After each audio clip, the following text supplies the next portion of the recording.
You're listening to the Anime Brothers podcast, and we're asking the real questions like, where were you when the world stopped turning? And then who was phone? My name is Matty Cake Baker's Men, and I'm joined with the only anime man who has ever influenced my anime watching habits. It's the invaluable Earthworm. I have just one question. Are anime fans inherently smarter than the rest of society? What do you think, guys? What are you thinking, guys? I watched every single anime, and I think that really and truly that the only thing that you can really say is that me as an anime fan is that I'm just better than everybody else. Okay, enough foreplay out of the way. Enough of that banters. We are today's episode, we're going to be doing two things. It's going to be a split topic episode, mostly because I didn't pull my weight this week. Really and truly, I pulled only a little bit of weight as well. He pulled only a little bit of weight. Look, he pulled only so much. This is one of those topics that is much better. Like if we would have decided on it a year ago and curated things throughout the year, but going back and trying to find these, it's hard. Yeah, so we're kind of doing a two core to keep up the anime lingo. We're gonna have one part we're gonna answer some dumb anime questions because it was on the doc. We put it on the doc, so we have to do it because the patrons, when they support us, they get to see what our schedule's going to look like. And you could too by going to patreon.com/Anime Brothers Podcast and donating as little as $1 a month to get access to our Discord, our super secret Discord channel. You can just join the Discord whenever you want. Access to a super secret Discord channel, access to a schedule. We post our schedule out kind of regularly. I think we've been doing it for the past few months. We've been pretty on it. We've been pretty on the ball, right? You'd say that, right? You have, my man. I have not.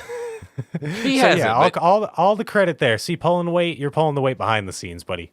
See, this man, we keep him on for sheer looks. He is the face of the podcast. He is beautiful, gorgeous man. And you could be a gorgeous man or woman too if you support us on patreon.com/Anime Brothers Podcast. But you'll also be just as gorgeous if you just listen to this episode and share it and just, hang out, join the Discord, like I said, and just tell us what you like. Give us some stupid questions. I don't know. Tell us what you think about anime men, as it were. Do all of that. You could do that. You could do that right now if you wanted to, but I'll wait. We'll give you a second to do that. And you could also go to my blog at animemisery.com and read my thoughts and opinions on anime. I got them. And sometimes they don't make it to a podcast, and that's how you know they're spicy.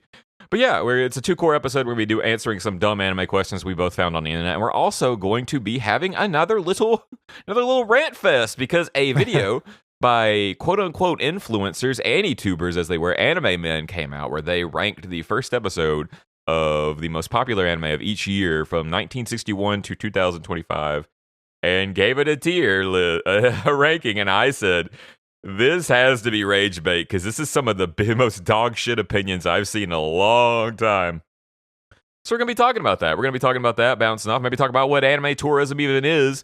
Because, hey, we love to see people say it on the internet. We don't love to actually see it. I just see it a lot because I hang around on anime, Twitter, and people are always calling anybody who has a differing opinion, they call them a tourist. So we're going to talk about the anime men and all that. But we're going to do these questions and have a little fun discussion. It's going to be light and breezy. It's going to be a light and breezy episode, Oh, yeah. Go get yourself a mocktail. Yeah. Go get a mocktail.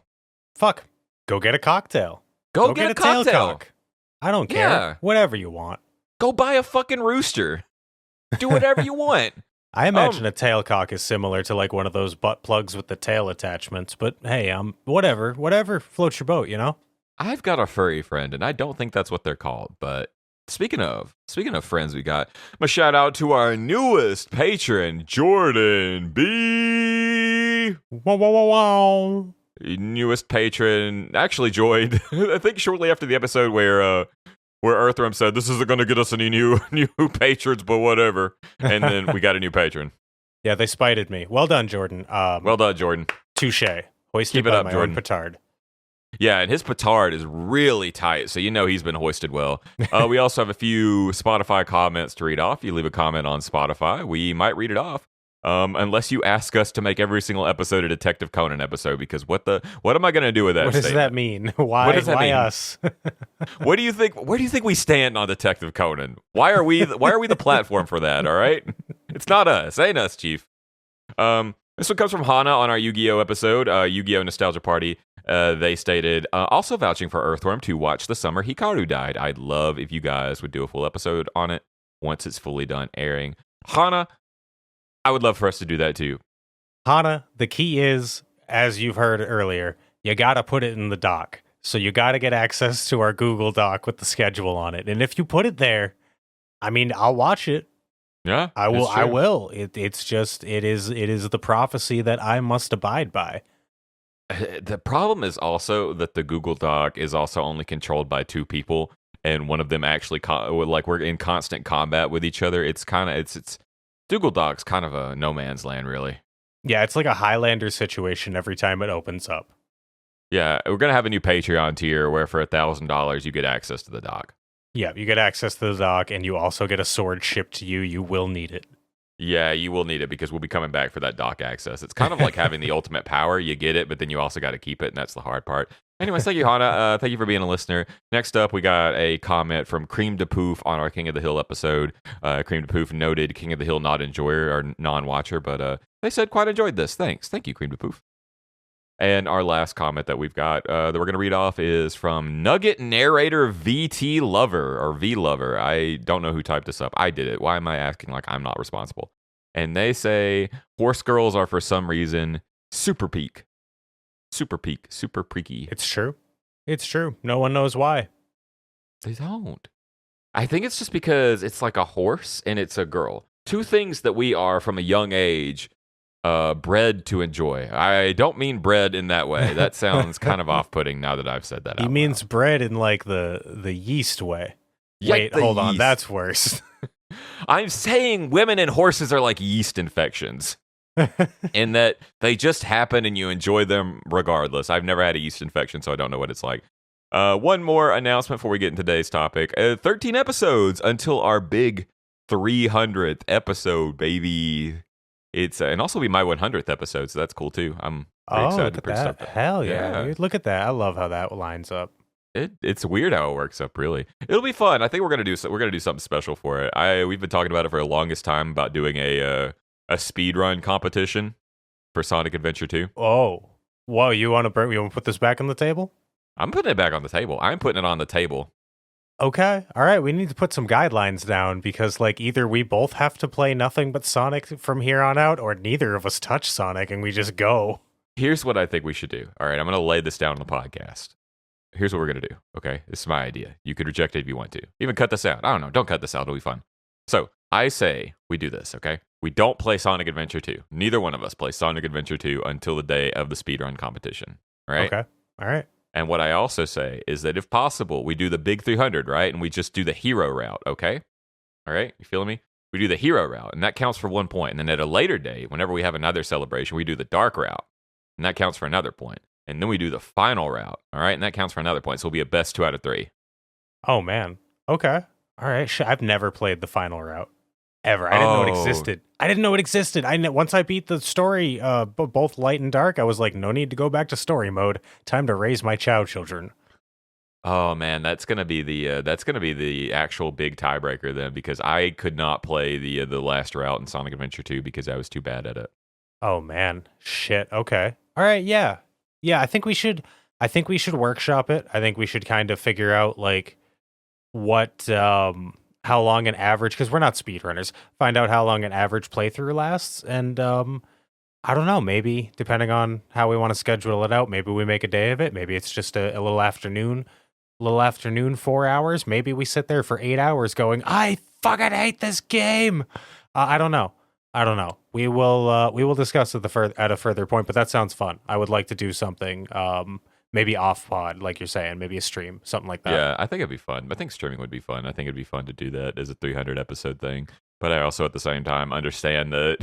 I'm thinking in my mind, I'm the best Sonic Adventure player ever, and then it's going to turn into a 10-hour run where it's like, man, just give it up. And I'm like, no, I've got to escape from the city. I don't care that I've been on here for 10 hours.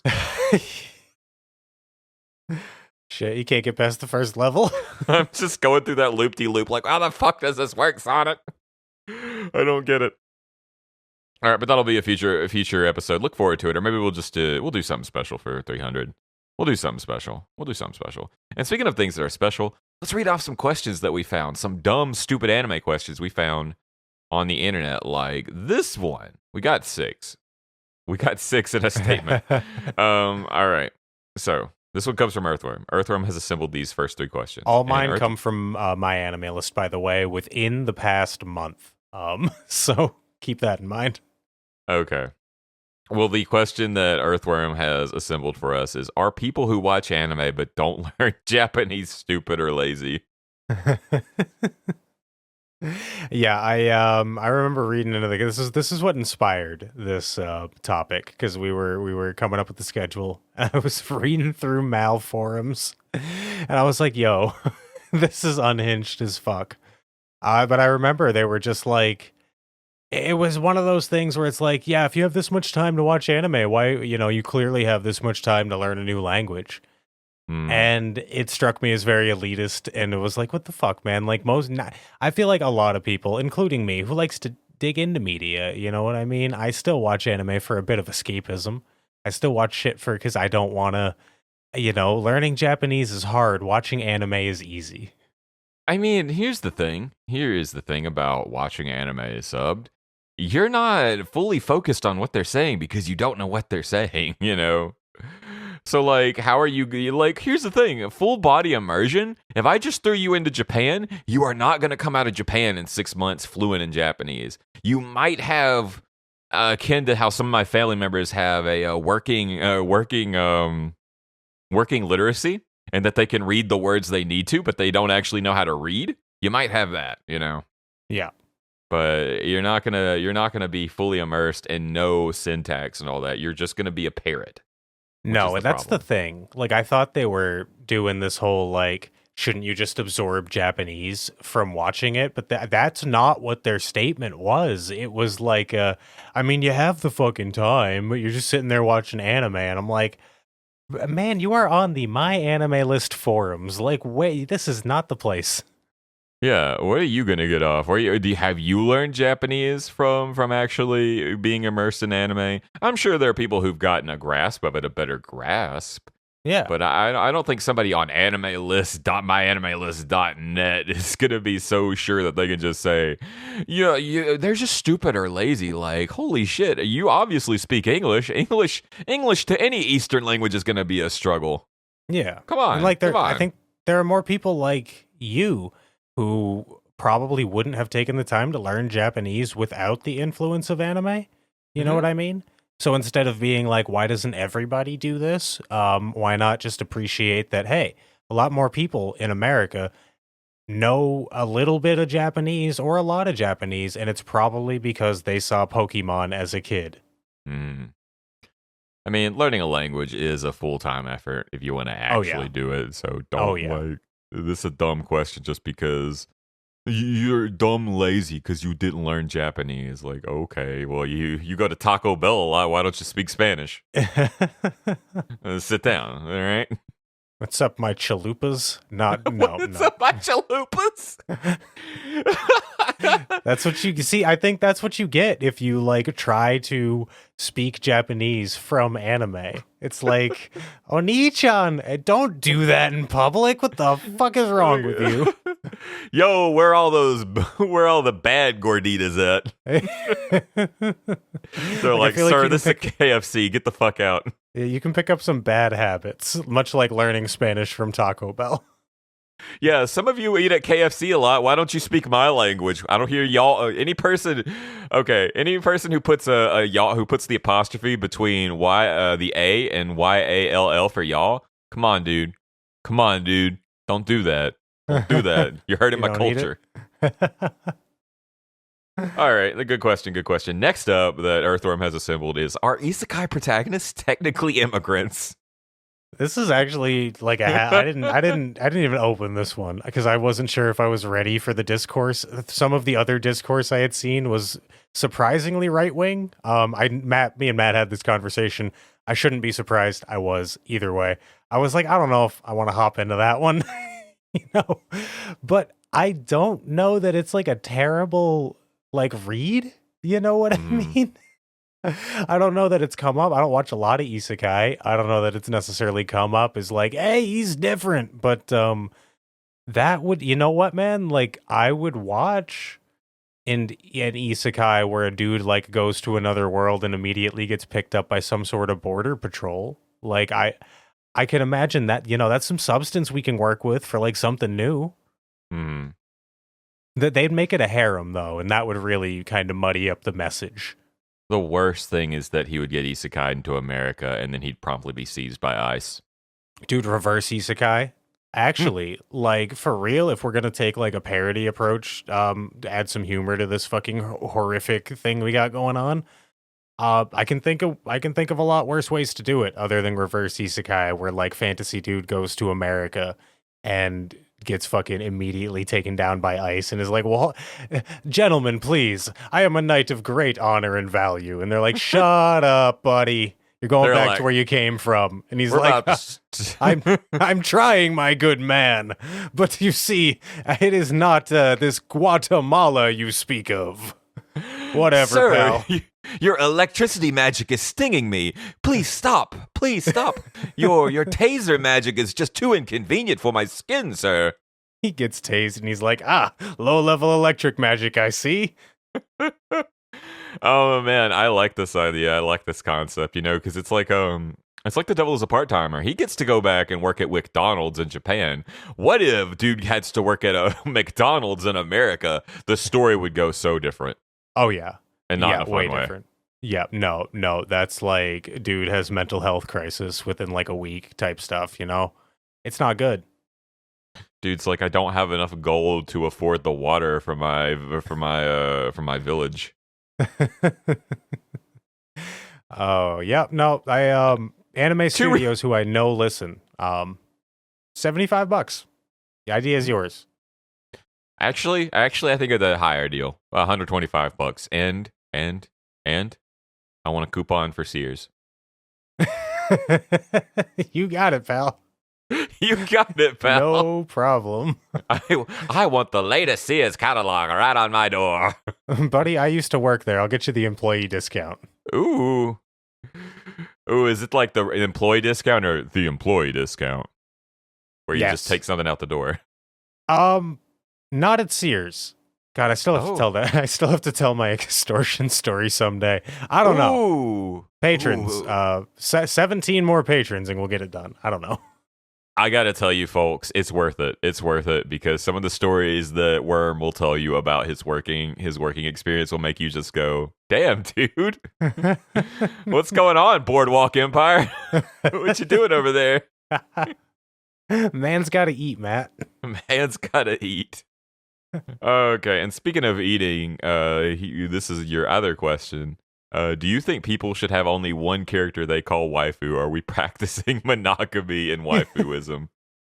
Oh, yeah. So I read into this one a little bit more because I felt it was less of a minefield.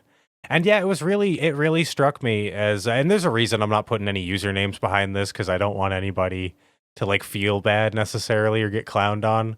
But I just thought I thought this one was kind of cute and a little silly how they're like, guys, I just don't think it's right how, like, you call more than one fictional woman your waifu. You know what I mean? Call me old-fashioned. Call me old-fashioned. And I just thought it was super adorable. And everyone in the comments was just, like, being cute, too. Like, no, I'm an anime polygamist. Shit like that. So they're like, well, technically I practice anime bigamy because the waifus don't know I got other waifus. And they can't have other husbands. Oh, but this person had like a straight up one waifu, and I was like, but now that I think about it, that could be kind of dangerous depending on their personality type. I don't know you, but if you're listening, it's okay. Relax, son. It's just a drawing. Relax, son. It's just a picture. I mean, I used to, when I first got into anime and I got into this whole waifu culture, I thought you could only have the one waifu, and if you had any other waifu, then you were just technically cheating, Because I used to be only Kurisu all the time. I only got Kurisu merch. I got no other character merch because I was like, she'll know. And then I found about Supersonico and found out that I really like anime boobs, and I was like, Supersonico is my only waifu, and I'll never cheat on her. And it just spiraled out. And eventually I was like, there are too many anime women out there for me to call one my waifu. That's so adorable.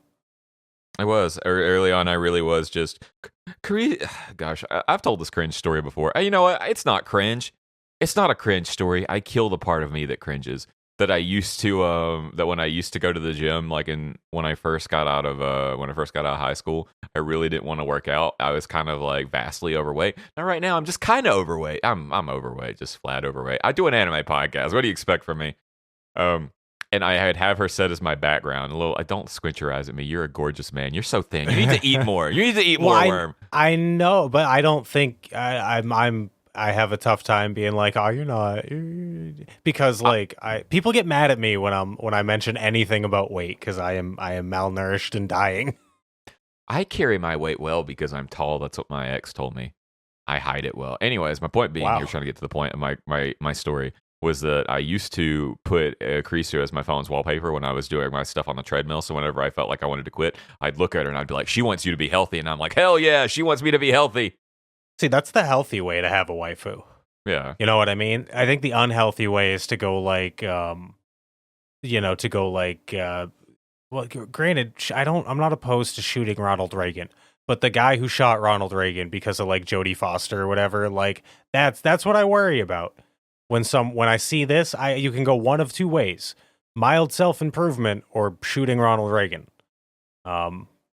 Which again, now that I think about it, that's not that bad a thing. No one's stopping you from shooting Ronald Reagan right now. If you just fucking walk up to his grave with a fucking, just unload a clip into the ground. Take that, you fuck. This is for the Contra. The guards are just like, he shows up every day. And he does that. Every day with a new gun. He came with a crossbow once. Everybody grieves different, man. He's just mourning the loss. Yeah. Well, it's like that meme on from Tumblr or something once said, there's healthy fixation and unhealthy fixations. And if you think that Naruto would want you to brush your teeth, then, well, more data bio to you, son. Yeah, exactly, dude. That's perfect. I mean, hey, in this modern world, whatever makes you get out of bed and take a shower is all for me. If you think it's because Miku won't hang out with you unless you smell nice, then I got to tell you that she probably wouldn't anyways. But do it anyways, brothers. I'll make a Vocaloid track just to get you out of bed, dude. Let's go. Yeah, you know what? I could see that. I could do that. We could do that. I would love, if they weren't hundreds of dollars, I would love to fuck around. I have no idea like how I would do it, but they sound fun. I bet they are fun, but I bet they're also like one of those things, kind of like how Premiere Pro is when I say, I'm going to make a YouTube video, and then I open it up and I'm like, oh my God, there's more knobs on here than at the dick sucking factory. Yeah, no, I need a picture of the pretty lady that's going to be, going over my voice, and I just need to drag and drop it on the audio file, please and thank you. I need Fisher-Price editing software, drag and drop, and fancy big buttons with animals on them. No, I'd load up Reaper and fucking try to load up the Vocaloid through it, and Reaper would just crash. I can't do it. Have to go to your one dude on YouTube who knows how to do everything with Reaper, and he just says, I don't know, pick a god and pray. All right, I got some questions now. They're not as good, but we'll go ahead and get through them. The first one I found on Reddit, and it was, where the hell are all the cat girls? I was told anime would have cat girls, but I have found it severely lacking. That's a fair question. I know, right? I thought it was actually a stupid, dumb, good question because I've only seen so many cat girls, and the one cat girl I saw was a cat non-binary person, and then they killed Kite. Okay, exactly. Here's the thing, though, and here's something that I've is an analogy that I just came up with, but I've noticed about anime. All right, anime is like a train station. Okay, like Grand Central Station, where all of them connect. All right, you walk in. And in the fucking center, where everybody has to meet, you have your Dragon Balls, you have your fucking Narutos, you have your Jujutsu Kaisens, and then I know I'm pulling from just a shonen, but shonen ends up being the popular. You know what I mean? Yeah. You have those. And then you can get on a train, and then you can go all the way to Sisconville and spend years there without really uncovering the surface. So the cat girls are out there. I promise you they're out there. You just have to go and search for them. You have to get on that train and go to Catville, Catgirland, and you need to spend some time there. You know what I mean? But you don't just get the things, the anime tropes that aren't just presented to you at Grand Central Station. You need to get on and take an adventure, brother. Yeah, that's kind of the issue is honestly that a lot of where you're gonna find the cat girls too are going to be, there's not too many modern cat girls, honestly, is kind of the issue is that you're gonna have to go to the past to get like hard cat girls, Yeah. or you're gonna have to look at the cat girls with asterisks, like technically Tsubasa Hanakawa, one of my favorite characters, is technically a cat girl. There's Catherine from Gintama, technically a cat girl, but they're not what you want. I know what this guy is talking about. They're wanting the cat girls who are just, like, yeah, not the ones that are technically half human. I think we're running into an Evangelion problem where, people got sick of cat girls for a long time. It's not that they got sick of them, but they wanted to perhaps deconstruct the cat girl. And that's when you get things like Raccoon Girl. That's when you get things like Bunny Girl. You get like you mismatch. That's when you get a whole game based around horse girls, Madathan. All right, that's that. This is where we are in the culture. So I think you're right. You got to go back to simpler times. Yeah, or go to times that you may not entirely want to be at. Like I'm sure that Cat Planet Cuties has cat girls in it. If it doesn't, then that's just false advertising, and the Better Business Bureau is going to be on their ass. I'd fucking lose it. I would lose it if I watched Cat Planet Cuties and it was like the cat planet is actually in your soul. I'd be angry. I'd be vehemently enraged. But yeah, I feel like it's going to be one of those things you kind of have to go to the past to get like hard cat girls and not just light cat girls. Unless this person is just watching all the wrong anime. I mean, maybe again, you're not going to get in the popular anime. You're not going to get the cat girls. You know what I mean? You might get some slip through in like an isekai or whatever. But that's only when they go to Cat Girlland and they're like, "Hey, it's an entire village full of cat girls. We're only going to be here for an episode. See you later." Bye. Yeah. Like Mashoko Tensei did that. They're like, "Look at all these hot beast people. 3 episodes and then we're out." I'm like, "Oh, cool." Okay, like the beast girl from the one that was training him. I don't remember her name, but that woke something in me when I first saw her. I get it. I feel you. Trust me, man. It's kind of one of those things. Like there are certain anime that are going to have them. Carol from Princess Connect is Cat Girl. I forgot about her completely. I was like, not too many modern anime, but then really Princess Connect, like the thing that I'm, every other episode I talk about Princess Connect, and I just literally forgot about Carol because I don't care about Carol. But you got to get on a train to see Princess Connect if we're going through my analogy, like that's not sitting there waiting. There's not a vendor that's like Princess Connect. No, you got to get off, and then you got to hit the bus to go where Princess Connect is hanging out at. Yeah. Unless you happen to get into anime around 2020 and the pandemic hits, and you're like, well, I guess this is one of my options, which is what it was for me. I knew about Princess Connect, I just chose not to. Yeah, I talked shit about Princess Connect, and then I had egg all on my face when I watched it and said, "Oh, this is good." I was a fool. I'm still a fool. I will be a fool. I just imagined you like fucking throwing on a hat and like high stepping away. Good day, my lord. Hi. Good day, my lord. All right, next up is, I don't know if this is a stupid question, but it's a question regardless. Okay, in anime like Hunter x Hunter, do you pronounce the X in the name, or is it like supposed to be a placeholder for a space? I think for a new anime fan, you know what I mean, or somebody who's really not willing to make their own decision, I think this is a fair question. Yeah. Do not pronounce the X though. Like it's unnecessary. Placeholder. Stylized. It's style. I don't pronounce the X in anything. In any anime ever. We do not need to make kiss sis harder to say. Yeah, like what's that one anime that I've been told to watch that starts with an X? I'm not going to pronounce literally called X. I can't even say that anime in its name. Can't say it. But even like there's the fucking anime, I haven't watched it, but like XXX Holic or whatever, people just call it Holic. Oh yeah, that is. And I think and I think you're supposed to pronounce at least one of those X's, but even then, we've made a decision that X's don't matter.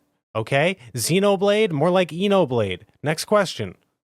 Yeah, I mean, here's the thing. Normally, when I'm reading comics and people are like, "What's that comic about Professor Xavier and his mutant awards?" And I go, "X-Men." But then they're like, "Isn't that have an anime?" And I go, "Yeah, Men."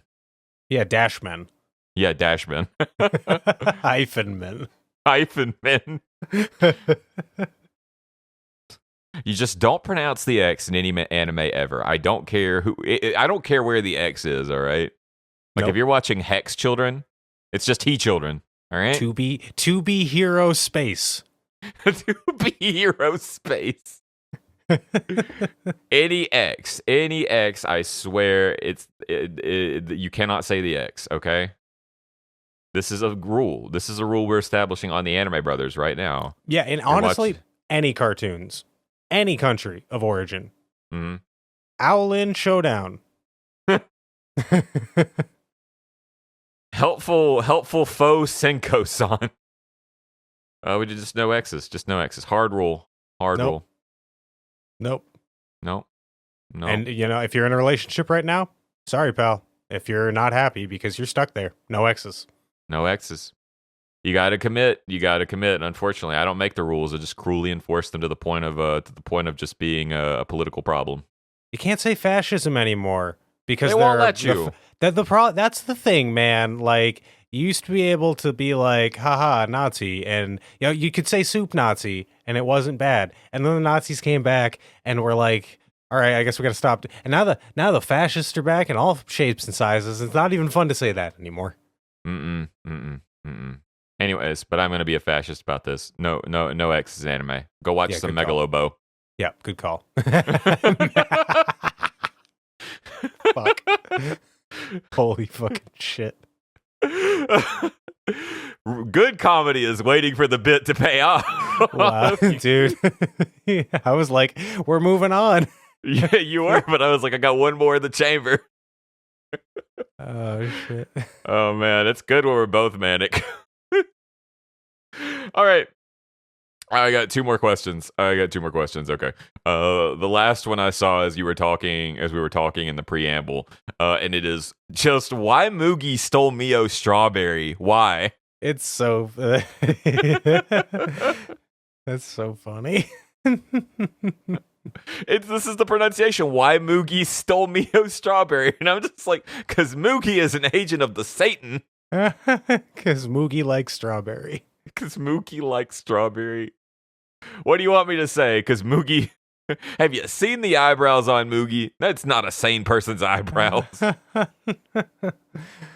That's so funny. I love that. I have no comment. I just think it's so cute. But why did Mugi steal Mio's strawberry? I'm going to get that tattooed on me. Why Mugi stole Mio's strawberry. And with that scene above it. Be like American traditional and like a fucking picture frame or something. I just imagine it being like one of your arm sleeves, and it says something like at the top "Thug Life," and then it's got like Mugi just slamming that fork in the strawberry. Honestly, dude, you just gave me the best idea for what to put under my Hamtaro tattoo. Like some fucking real hard shit, dude. I'm gonna be honest. If I would respect you so much if you had a Mugi tattoo. I would honestly think that's the coolest thing ever. I don't know. I don't even like Mugi that much. But okay, I'm not kidding when I say, and this does not go to anybody. I want to make that fucking clear because I've had people try to call me on stuff. This goes out to you though, Matt. If you want to pay for it, I'll get damn near anything tattooed on me. Chat. This man is about to get Mugi on his thigh. I don't want to get a thigh tattoo because I think that's gonna hurt, but I will. I mean, if that's what you demand it. I've only done arms because that's the pain I know I can handle. Okay, so chat, I'm going to be going up to Maine in October, and do not be surprised when the next update after I come back is he's like, well, now I've got Mugi on my gooch, and that's all I got to say about that. I'm not kidding. I mean, obviously Kelly has to like approve to a certain extent, you know what I mean? Like, I don't want to like completely offend her with the tattoo, but Mugi's fine, dude. Like, yeah, that'd be fine. Yeah, well, I mean, it's one of those things. I guess this is kind of we can kind of bounce this off. Like, what is the dream anime tattoo like for you? Oh shit. Okay, we're going a complete tangent because this is gonna be. Well, I mean, like, fuck it. We're about to rant about like four little Zoomers talking about shit anime opinions. You might as well just go ahead and stall for time. Sidebar. Let's go. Anime sidebar tattoos. with cocktails. Ones I've considered getting.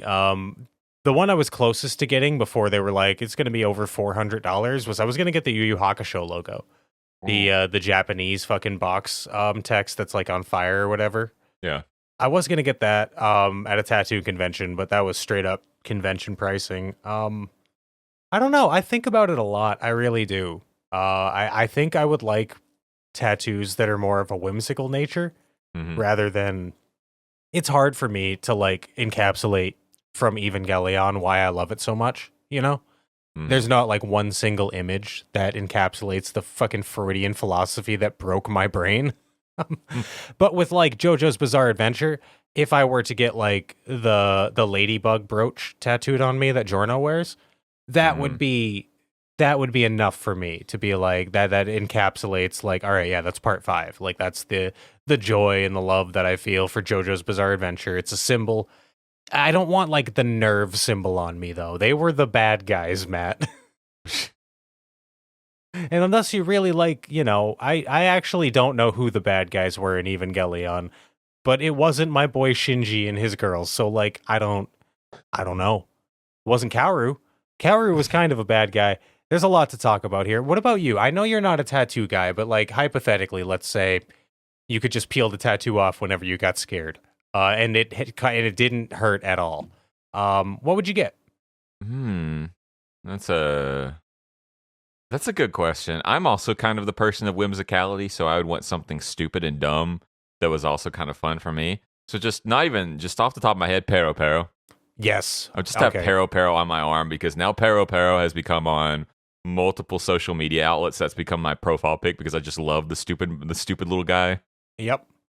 So I would just have a Pero Pero on my arm, or, gosh, if I could just peel it off, I don't know. I feel like I'd want mascot characters. You know, I'd want cute little guys all over me. My body is a canvas for cute little guys. I feel that, dude. Have to be cute little guys all over. Can I tell you about the dumbest tattoo idea I've ever had? Sure. What is it? It's legitimately stupid. So, the idea of the hedgehog's dilemma from Evangelion. Well, I want to take that and have like the words "the hedgehogs" like the fucking title card from Evangelion where it says it tattooed on me. But then above it, the image, I want to have like Sonic the Hedgehog, like kind of like in bed with another hedgehog, and the lady hedgehog has her like hand on her head or whatever, and Sonic's kind of like looking at a bottle of pills, and he's like going like, I don't know why they're not. It's the hedgehog's dilemma is Sonic can't get it up, and I just thought that I would draw it. If I was an artist and had, you know, dedicated my time and efforts into learning art, that would really appease that. But because I'm not, the best thing I could do was I could just commission it maybe. But I thought about getting it tattooed on my body. That's fair. Yeah. I continuously feel the need to humble myself. Your body's not a temple. Look at that. It's got Sonic the Hedgehog on it, and he can't get it up. Man, CM Punk is so cool. I love the way he sponsors Pepsi. Yeah. Oh, that's the punkest thing ever, dude. The second biggest corporation in soda. I mean, like, here's my hot soda take. I'd much prefer Pepsi to Coke.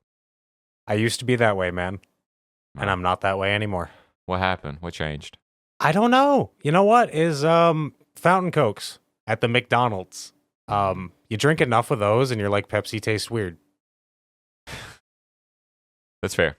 I only drink Pepsi on special occasions. I don't drink that much soda, honestly. But if I was like at a soda bar, I would get a Pepsi. Yeah. But yeah, ultimately, yeah, if you want to pay for it, I'll get a Moogie tattoo. I'll get a Mio tattoo. Shit, I'll get the whole gang, brother. Hell yeah. Okay. All right, our last question I've assembled for this glorious evening before we rant about children making YouTube videos is, do you pronounce the pronunciation in anime? Like, for example, if you're talking about one of my favorite anime, Steins Gate, do you pause a little bit between the Steins and the Gate? Because it's got that semicolon right there. Do I go Steins Gate? Steins Gate. Or what about like the 3rd or 4th season of Gintama with its apostrophe? Do I go Gintama? Do I like hold that out? What do I do? Or what about anime that end with exclamation points? Do you get really excited when you say those? No, I don't think so. Probably not.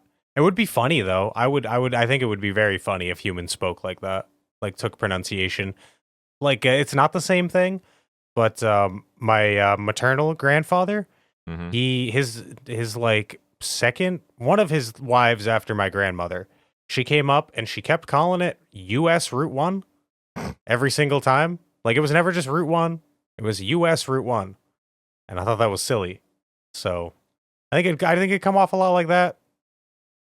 No, Yeah, I don't know. I mean it's a good question. Like I think it's a good question. Like Haikyuu technically has 2 exclamation points. I feel like we always say it with those 2 exclamation points. We never just say Haikyuu. It's always Haikyuu.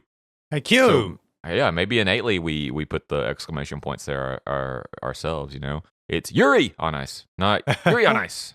So this is a good question. All right, do we do this? Do we when you talk about anime with that end in exclamation points? Or do you say them excitedly? Should you say them excitedly? I think you should. I don't care what anime it is. I don't care if you don't like the anime. Like, let's say you watch Konosuba and you got to say the full name, like Konosuba Subarashi Sekai no Shukufuku wo. You got to say that excitedly and not like I did, butchering every single syllable.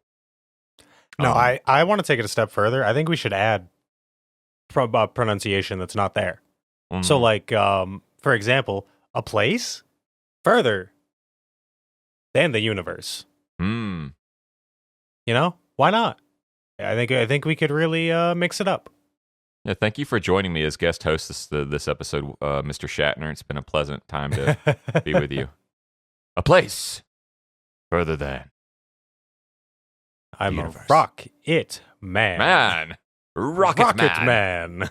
Burning out my fuse out here alone. Alone. That's good stuff. I'm going to establish hard rules that if any, and this is another thing because we are the anime determinant. We make the anime rules, at least if you listen to the Anime Brothers podcast. Any anime, defrag, free, Full Metal Panic, exclamation point at the end, gotta say it excitedly. Defrag, free, Full Metal Panic. I don't care. If I see you in the Discord and you don't put the exclamation point when you talk about those anime at the end, you're gonna get a warning. You get the mod on you. Get the mod on you. The mod who's not typed out a single message since the entirety of my tenure of the podcast. They're gonna get you. Well, that's all we've got for stupid anime questions. Maybe we'll make this a bit like stupid human tricks or something at some point. But yeah, all right. So here's the thing that I wanted to rant because I am a ranty boy in a ranty boy world, and so the Anime Men. I don't know if any of our listeners actually listen to them. I'm gonna assume that some of you do, and if you do, that's fine. I'm not gonna yuck your yum. But they recently made a video called "We Ranked the First Episode of Every Year's Most Popular Anime, 1961 to 2025," where they gave a bunch of different anime. Oddly enough, from 1961 to 2025, they gave them tiers based off their first anime. Now, I'm not I'm not chugging the haterade so much that I can't say that's not a good idea, because that is kind of a good idea. Like Audrey and I were once going to do this with baseball episodes. We were going to rank every single baseball episode in a non-baseball anime. Maybe we'll still do that. Like, what? Audrey can't stop me. She can't say that's an idea that she can stop. We could do that. We'll do that someday. When's baseball season start? We'll do it with them. Okay. Yeah. Does baseball season start? Spring. Oh, it's just finishing up now. Okay, do it in spring. Yep. Great idea. So they did this video, and they basically went through all this anime, and it's been kind of a hot topic, and not in the way where you can get cool little, keychains of Naruto, but in the hot topic as in people are literally coming out of the woodworks to talk about anime tourism. And I gotta say that I saw some clips of this video on Twitter.com, and I said, good Lord, this is some garbage takery over here. Like, people are calling them tourists. People are saying, like, yep, another anti-tuber who doesn't watch anime. Okay. And I'm kind of like, after watching the little bit of the video and going like, okay, so some of these anime men are actual dickheads, and some aren't. So that's cool. I thought we could talk about it and talk maybe about what we think about this ranking and what do we think about what the term of anime tourism and all that. Like, what does it mean? Are they tourists for some of these viewpoints? Like giving Sailor Moon a C or giving, Doraemon and F. Like, what's going on here? What are our opinions on this? Okay, so I guess we'll break it into two parts: our opinions about these dudes and our opinions about anime tourism. I guess, or at least I will. And I just want to make everybody we're 100% punching up here, so don't worry about that. We're small little babies, okay? Like we are. We got 4.5 million subs. We have 4.5 million downloads. If you times our downloads by 10, so yeah, all time downloads. That's what I mean. Anyway, I don't know the way that they like. I didn't watch the whole video, but some of their quote unquote analysis of the first episodes were like, I mean, one of the dudes was just kind of being horny in like a really kind of weird, like pervy way. And I didn't like that very much. It was just inconsistent, genuinely. Like these dudes felt very inconsistent. We were talking about it before we started recording, but two of the guys actually like seemed to give a shit about what they were talking about. Like one of the dudes was talking about the animation quality and how good it was in Future Boy Conan, which was like it's sometime in the 70s. I don't remember the exact year. 78. Yeah, okay. I thought it was 78, but I didn't want to speak out of turn. Well, now you could have had Smart Boy points, and now I get the Smart Boy points, which means that I get to cash them in for a small personal pan pizza at Pizza Hut. You're goddamn right you do, son.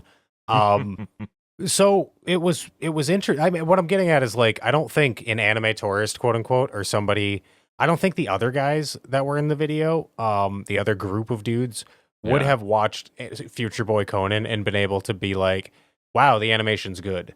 You know what I mean? I think that's something that you have to have a respect for the evolution and growth of the animation medium in Japan, and I don't know that these other dudes did because they're just shitting on Astro Boy, straight up giving it an F. And like, I get it, man. Astro Boy's not. There's a reason we haven't gone back and watched Astro Boy because we don't think we get a whole lot of enjoyment out of it. And that's one thing. If they're just like, if it was more like, how do they hold up in 2025 or whatever? But we don't have anime as an industry without Astro Boy. Osamu Tezuka, like he revolutionized the anime industry and made it profitable. So to look at Astro Boy and be like, first episode F, that without any like qualifiers, you know what I mean? It's not like the dude sat there and was like, Astro Boy is the fucking pioneer of all anime, this, that, and the other thing. First of all, like them searching it up, they searched up the Japanese name and were like, keeps bringing us to Astro Boy. There's got to be something wrong. It's like, all right, that's just, I feel like with some reasoning here, we could have figured this out a little sooner. But hey, who am I? So yeah, I don't know. These guys didn't strike me as people who I would like to have conversations with, or that I would value their opinion very much. But to know that it's like, you were saying, is this rage bait? It's not rage bait. This seems to be like their genuine opinion.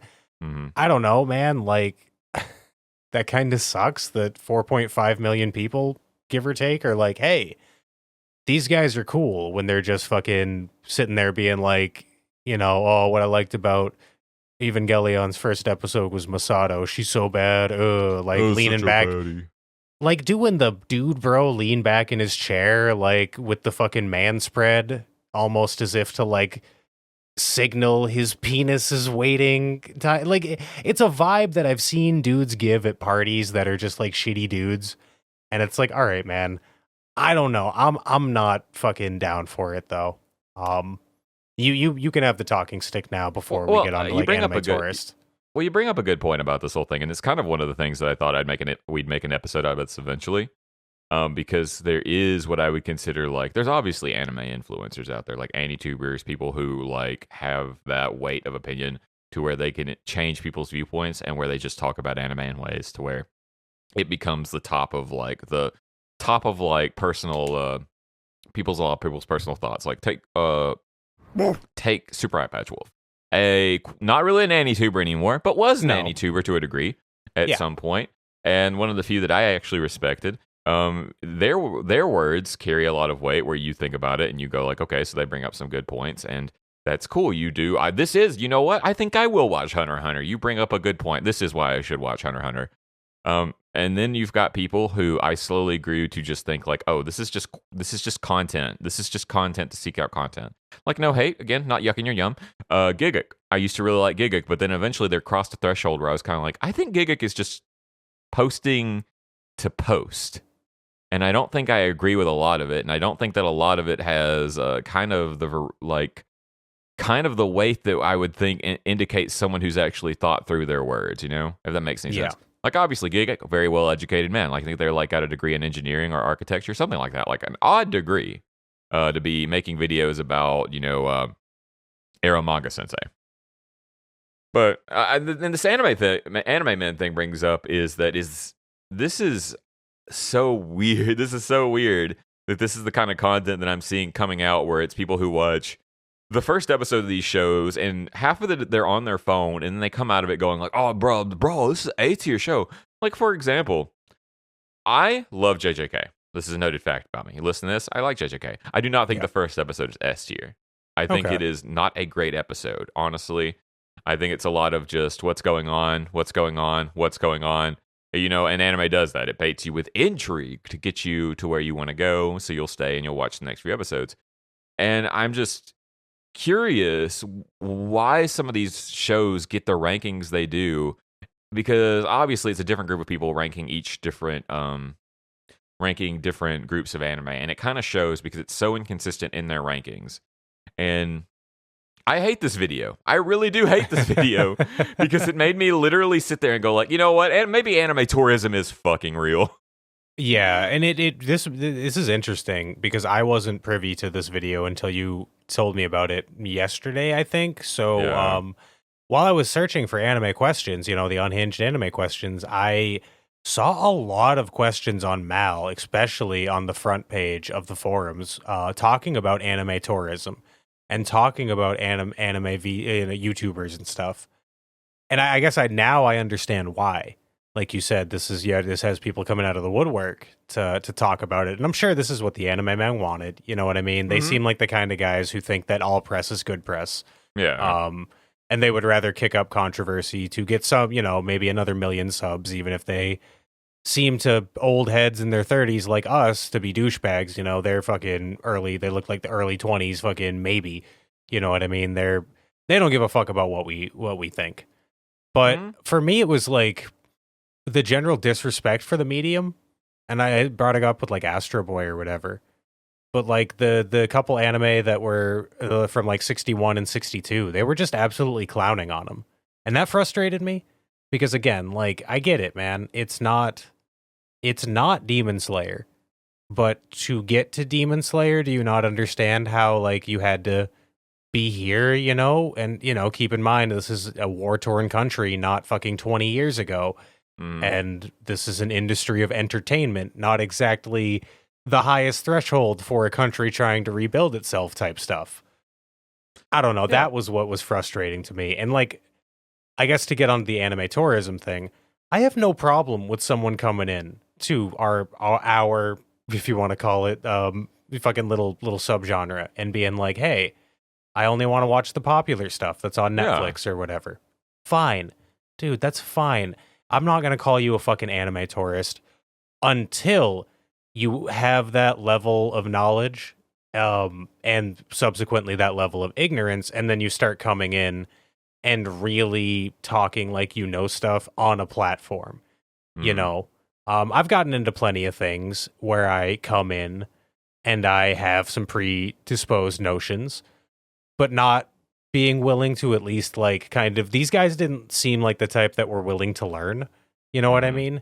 Like if someone was to be like, you know, if I were to comment on that video, you know, Astro Boy was instrumental in the anime industry and give him the fucking history. I don't know that they'd be like, oh, wow, I never thought of it that way. They'd probably be like, well, it looks bad, you know? Well, it looks like shit, bro. It looks like shit, bro. For real, no cap.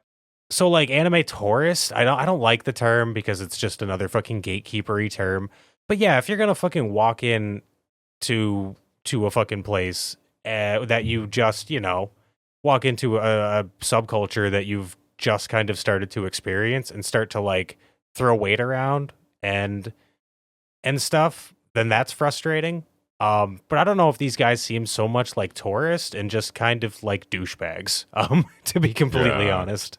Because they probably some of the things that they rated, were not they wasn't all like new anime. Like they give Urusei Yatsura an S tier.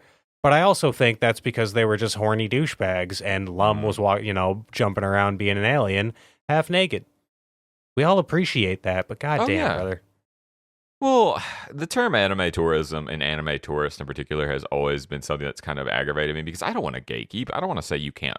I never want to say you cannot watch anime. I never want to be the person in any hobby who says you cannot come in here and you cannot tell me anything about the thing I love, Yeah. And that's kind of been my consistent issue. My consistent thoughts on the matter is that please do not come in here and tell me what is right and what is wrong about the thing I enjoy, especially if you're coming in and you're just watching the stuff that's on Netflix, okay? I want you to enjoy anime. I want anybody who's new to anime to enjoy anime, but I don't want them to come in here and basically throw weight around and then basically say, "Oh man, this classic is shit, is shit." And granted, like I'm not so up my ass, up my ass to think that that some of this anime does not hold up well, right? Like I have seen the first episode of Mobile Suit Gundam. I have seen the first episode of Space Runaway Ideon. I have seen a lot of the first episodes of these anime, and I don't think they're necessarily like wonderful, but I still appreciate them for what they are as entertainment.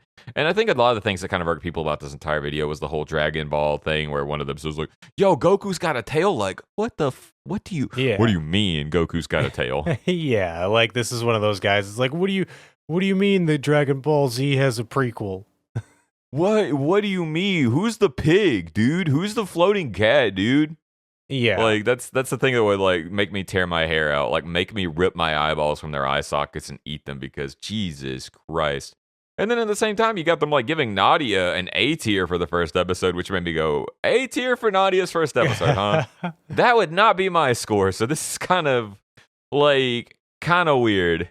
Yeah, it's inconsistent. And again, these guys seem like they're just kind of like throwing opinions at the wall, for whatever they're feeling at the time. I've been there. I get it. It's fine ultimately. I think it's also fine for us to clown on them for being kind of dumb. No, I think it is okay to clown on them because literally the thing that rustles a lot of people's feathers about this entire video and the entire perspective is this whole given the first episode of Neon Genesis Evangelion a C tier. It's like, do you not understand what that episode is trying to convey? Do you not get it? Was it a little bit over your head? It doesn't have to be bombastic. It can be a slow build up to a big payoff. It's like the old adage goes. It's not about the the pie. It's about the making of the pie. That's what they say. That's what the kids say. Yeah, no. But And like I'm not gonna like I'm Evangelion's first episode has never like jumped out at me as like the greatest first episode ever or whatever. But yeah, you're right. It's better than a fucking C tier. Like, the first time I watched it, I appreciated the first episode more than I appreciated all the fucking weird philosophical shit that comes in the second half. The first episode was giving you what you wanted. It hooked you. Fucking giant alien comes from space. Hot lady in a car. Like, what more do you want, damn it? Well, I mean, it's just that excitement. It's that excitement to the angel attack that gets you so into it. I think it's not like if you're looking for like an action-packed anime, it's not going to necessarily fulfill that. But from like day one or from like minute one, Evangelion's filled with style, and I just don't understand. Oh yeah. Even me, who cannot ride the girth known as Neon Genesis Evangelion's dick, I still appreciate it for what it was trying to do. But this is also coming from them who are like, the first episode of One Piece is A tier. And it's like, he fights Rosie O'Donnell in the first episode of One Piece. What do you mean A tier, dude? Yeah, I have a hard time. Like, even Yu Yu Hakusho, my favorite show ever. Like, am I giving that first episode a fucking A or S tier? I don't know. They did. Like, it's a fucking, and I appreciate that from them. But like, if we're really talking about like, if we're really going hardcore scale, like my peak just off the top of my head is Gurren Lagann. Like, as far as first episodes go, like, that has a damn near perfect first episode. It's like, we're underground, boom, we're not underground at the end. Guess what? The world is going to get so much bigger. You are the characters in that respect. Imaishi playing with some meta context there, and I fucking love it. So if we're playing off of that scale, like, no, the first episode of fucking Yu Yu Hakusho is, I don't know that it's even one tier underneath fucking Gurren Lagann, you know? But Mhm. but yeah, like Evangelion might be. You know, Evangelion is a closer fucking look. You know, if we're talking about what we're really setting up, you know, if we're looking at the greater context of everything going on. But I feel like you really lose something just being like first episode, see if it catches you. It's like that's something that I feel like is a problem with the anime industry and everything. It's just nothing can take time to fucking stew. You know, we can't take time to let things breathe. I'm not saying I want another 600 episode epic that was fucking Naruto and the Shippudens, Mhm. but maybe a little bit more. You know, we can have an honest heart, an earnest heart at the beginning of some of these shonens that builds into absolute debauchery. That's fine. I think we can manage that. Yeah, well, we've mentioned this previously in other episodes that the anime industry seems to kind of have to feel like it's got to hook you in immediately Yeah. nowadays, at least for some of these long-running shonens, at least from what I'm reading. But I think it's also because a good bit of them are published in some of Shueisha's works, and they're Oh yeah. basically very cancel happy at this point. So you've got to get people immediately. But when I think about like what is to talk about their ranking and what makes an S tier, A tier, any tiers that you want to say, I was thinking about an anime I recently watched. I say recently, it's probably like a few months ago. Psychopaths. I think that's got an S tier first episode. Yes. You get to Yes, it see does. everything. You go in, you get a small self-contained story that could easily work on its own. Like you could see that first episode and bow out. You know, you'd have a lot of questions, but it's very much a kind of a dystopian, small little op Yep. to show you what the world of Psychopaths is like and how fucked up it can be. So I think it's an amazing first episode. That's an S tier first episode that gives you Oh yeah. a sample, a little small sample of everything that Psychopaths is going to be about. It's a microcosm of Mhm. yeah. Yeah. Yeah. And it really works. It's a brilliant first episode. And that's what I think S tier first episodes should be. They should be little sample platters of what the entire show is going to be, or give you enough intrigue to where you think that this is the sprawling beginning of an adventure, like another anime, Freyren. Yeah. Freyren is a very hard hitting first episode, you know? Yeah. Yeah. Like that is the first episode that's going to elicit sadness, joy, and that's the beginning of an adventure. You get off the first episode of Freyren and you go, I am in a mystical fantasy world and we are going places. And Yeah, unless very you're some much. unhinged person, like, I don't know, just throwing out names, I don't mean like a king, you're going to be like, man, this is going to be great. Yeah, I got hitting strays. Yeah. And like it irked me so much kind of clicking through the video. I ended up on Sword Art Online and their kind of commentary on that. And where I'm saying they gave no credit to anime from the 60s being where it was. That fucker on the couch was like, well, you know, Sword Art Online came out in a time where isekais weren't really popping, you know, and like it might not be perfect. Fuck? And I'm like, what are you fucking talking about, dude? Are you, first of all, tell me you've never watched Digimon without telling me you've never watched Digimon. Like, isekai been around, buddy. All right, we've been here. We've been here.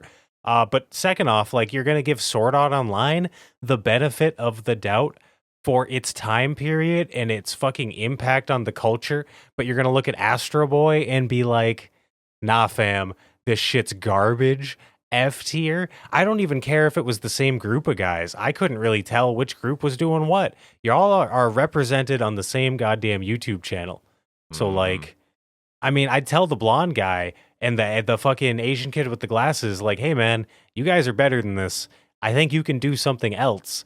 But I don't know. They also, like, their website has them all in suits, man, which gives me a very much like men's rights thing going on. I don't know. These guys kind of gross me out. Yeah, there's a comment from one of the dudes who basically said something to the effect of, I didn't like anime all my life, and then 2020 happened, and liking anime was a cool, and I suddenly realized anime's peaking. Like, dude, fucking, like, I want more people in the door. I want more people to watch anime, but fucking good lord. Like, you can't, like, it's fine when you say all your life, I hate green beans. Green beans are nasty, and then you have them. And then you're like, oh man, these are actually good. But not because everybody around you is going, green beans are awesome. Green beans are great. That's not great. It's not a great thing to say. And it kind of just, the more I watched the video, the more I was kind of like, bro, Bro, this one dude who just keeps like every time they show a clip of him watching the anime, he's on his phone. I Yeah. say, I cannot stand you. I cannot stand you. And I'm a terrible person, but I cannot stand you in any capacity because I just don't understand it. Like, don't get me wrong. There are plenty of times we had to watch an anime for a podcast, be it an Otomel, be it here. And I said, good Lord, the phone is calling me. I don't want to watch this bullshit. But you gotta do it, you know? Or you Yeah. gotta, or you sometimes you gotta watch the episode twice. So Because you No, just go on. missed it on the first time. Not naming names, but there's an anime we're gonna be covered soon where I had to watch an episode twice because I was like, what happened? what happened? I thought the dub would help me. It didn't. So I've got one more thing to say, and then I think I've exhausted all my thoughts. But like the kind of person who you were, one of these dudes, I don't know which one it was, but that was like, I only started watching anime when it was cool. Like I feel like there's a way to put that sentiment out there to be a little less shitty about it. Like it's one thing to be like, I finally felt comfortable delving into anime without being made fun of or something like that, but to be like, to say that I watch anime because it's cool and it's what other people do, I think that hits me as anime tourist more than anything. And I genuinely, that's why subcultures and niche hobbies get gatekept because of people like that. It's because most people in a niche hobby or a niche subculture want you to experience what they experience, and they want you to experience the joy of, in this case, anime. What I don't want is for the experience of the kid who would shove people in a locker because they watched anime being like, oh, Demon Slayer's peak without any understanding. Like if you're not going to message that kid that you shoved in a locker for liking fucking Naruto and Death Note and say, hey man, I'm sorry, I was a piece of shit. If you're not going to go through that kind of, and you're just like, well, anime's cool now, you shouldn't have liked it in 2006, idiot, then fuck you. Like that is the kind of people in any niche whatsoever. That's why people gatekeep. The same thing happens in fucking Pokemon card communities. Fucking Logan Paul is a fucking ass. I mean, not that he necessarily did anything wrong. It's just the kind of guy he is. He buys a Charizard, and then 5 years later, you cannot buy Pokemon cards at fucking in major metropolitan areas for MSRP prices. You just can't do it. Yeah, and that's kind of the issue, isn't it? Like you get one person who's got the capability to drag people to it, and it drags the people who just are aimlessly floating about and just trying to find something to latch on to because they just want to experience something that they think is cool. And don't get me wrong, if you think something is cool and you just explore it for a little bit, I'm guilty of it. Like that's the only reason I got into skateboarding when I was a kid, you know? That's fine. But when you bring the ignorance when you bring just straight up ignorance and straight up just demeaning to the hobby and make the hobby worse, that's when people don't like you, you know? And anime is such a big hobby. That's always been my thing is that I do not have to hang out with certain sets of people because anime is like TV, film, anything else. You know, it's such a big medium. I don't have to play video games and have to be concerned that I'm going to have to talk to a dude who only plays 2K25, the new 2K every single year, you know? Yeah. I can just play my RPGs, I can just play my other things, and I'll never have to congregate with those guys. They're never messing with me, and I'm never messing with them. And it's just like with movies. I can watch all of the superhero fluff I want to watch, and I'm never going to have to mess with people like you who are like, I want to watch Bloody Massacre 77 now. I don't have to do that. I can just stay in my lane. But then there's these people who come along who have the weight, who say, like, this is what the medium is, this is what the medium should be. And then they get a flock of people who gather around them, and it kind of messes with the people who kind of mess with the people who are just staying in their lane, who are just over here enjoying their crap, enjoying their, you know, D-tier shows. And then somebody comes on and they're like, bro, you got to watch this show. And like, they don't want you to do that. Just stay in your fucking lane. Stay in your fucking lane. And if you get too big and your car becomes like a 2-lane SUV, then trade your car out, dude, or something, because you shouldn't be taking 2 lanes. I don't know what to tell you. And that's kind of the problem with people like this, at least from what I'm seeing. Like, it's just when they swerve into your lane and block you from driving how you want to drive or the speed you want to drive, and when you're going through traffic. That's the problem, and that's what pisses people off, you know? Or at least that's what I feel like it is. I've not had to experience it too much, honestly, again, because it's such a big community. Like, we talked about it earlier. You were like, there are a surprising amount of hard alt-right people who like anime, and I'm like, it's because anime is it's pretty big, dude. You're hanging out with a certain group, and there's a lot of people out there who like anime, all types. I've really crafted my own little bubble. I've been lucky, you know. I've never tried to connect with a podcaster just for us to finish an episode and then be like, yeah, so we're finally getting the fucking immigrants out, am I right, dude? And I'd be like, whoa, what do you mean though? Like, I've never had that experience, and I'm happy about that. But yeah, I just like, I know a lot of like queer people and stuff that are into anime, and I see them a lot in like my local anime community around the cons, and it was just kind of a culture shock to me to see somebody on my anime list so freely be like, anime is the only medium that still caters to men without all this DEI bullshit, and not have somebody be like, hey bro, shut up. People were like, you know, they didn't necessarily agree with him, but it wasn't nobody clowned on him, you know? And I'm used to, you know, in my circles, it's like, if you're going to hop in and say something like that, we're going to clown on you, bro. We're going to be like, hey, stop, all right? You're just mad because you're a white man and you don't get all the privilege anymore, dude. It's fine. I don't know. Yeah, that's definitely, again, I was early on in Otomel, I was guilty of being when I first started podcasting, I was very guilty of when I would talk about things, I would use cringe a lot. I'd be like, oh, this is fucking cringe. Oh, this is fucking cringe. I would do it all the time. And now I'm kind of like, bro, none of this is cringe. None of this is cringe.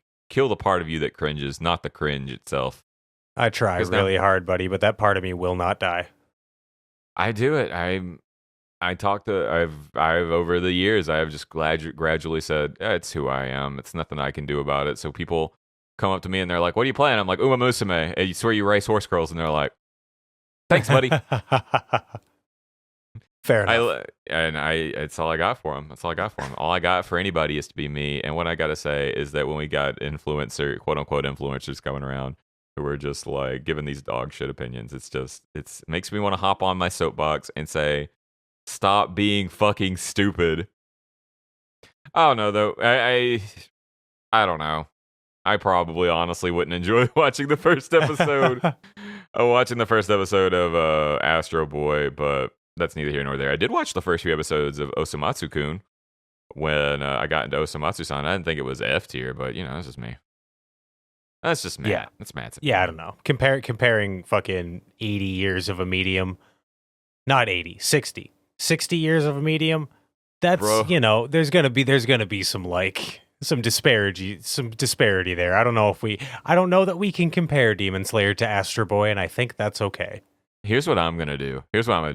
Since this is clearly working out well for them, and they're getting like 4 million subs, what I'm gonna do is I'm gonna make my own. I'm gonna get like a green screen. I'm gonna make a YouTube channel called The Movie Men, and I'm gonna rank the most popular movies of every single year, and I'm gonna give Citizen Kane an F tier. I'll be like, bro, it's in black and white. What the fuck, did they not invent color during that time? Wow, F tier, bottom F tier for sure.